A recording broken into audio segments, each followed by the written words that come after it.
በጣም በርካታ ከተሞች ውስጥ እንቅስቃሴ አለ። በዛው ልክ ስራ አለ፣ በዛው ልክ ፈጠራ አለ ማለት ነው።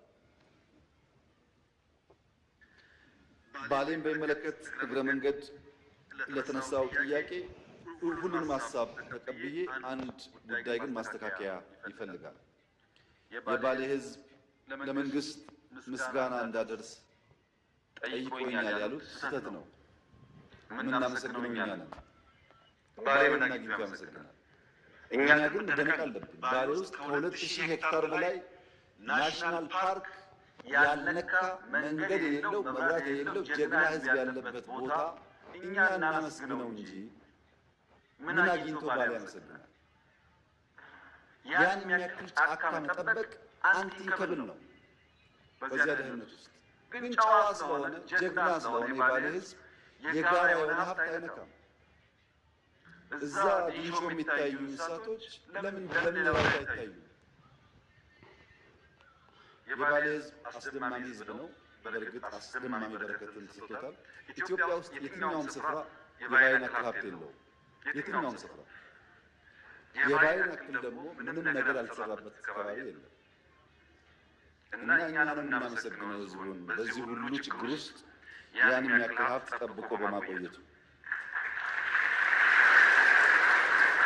ሁለተኛው የሚደንቀኝ ነገር የሶፍ ዑመር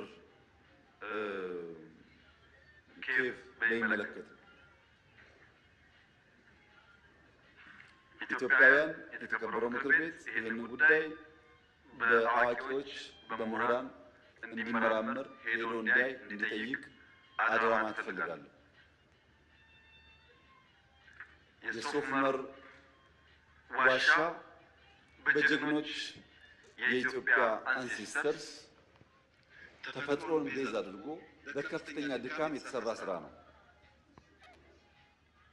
ነገር ግን ኢትዮጵያውያን ያንን ቦታ ለማራከስ ካላቸው አቋም ውሃ የፈጠረው ዋሻ ብለው ትተውት ነበር። ውሃ አልፈጠረውም። ታሪኩ እንደሚያመለክተው ሶፍ ዑመር ከነበራቸው ሕዝብ ጋር ውሃ ገድበው ዳይቨርት አድርገው የሰሩት የሚያገናኘው ቦታም አስደማሚ ነው። ማጣራት ይፈልጋል እንጂ እስከ ሶማሊያ ጫፍ እስከ ፖርት የሚሄድ ነው ዋሻው። እዛ የሚቀር አይደለም። በሱ በኢታሊ ወረራ ጊዜ በዛኛው ጫፍ ያለው በከፍተኛ ደረጃ ዳሜጅ ደርሶበታል ይባላል። ከሶፍ ዑመር አካባቢ ውጭ በርካታ ባሌ ውስጥ ዋሻዎቹ ይታያሉ። ግን ስንሰማ የከረምነው ውሃ የፈጠረው ዋሻ የሚል ነው። ውሃ አዳራሽ አይፈጥርም። አዳራሽ አለው ቦታው፣ መስገጃ ቦታ አለው ቦታው። ይሄ ባሌ ዋሻ ስራ በሰሜንም አለ። የሚያሳዝነው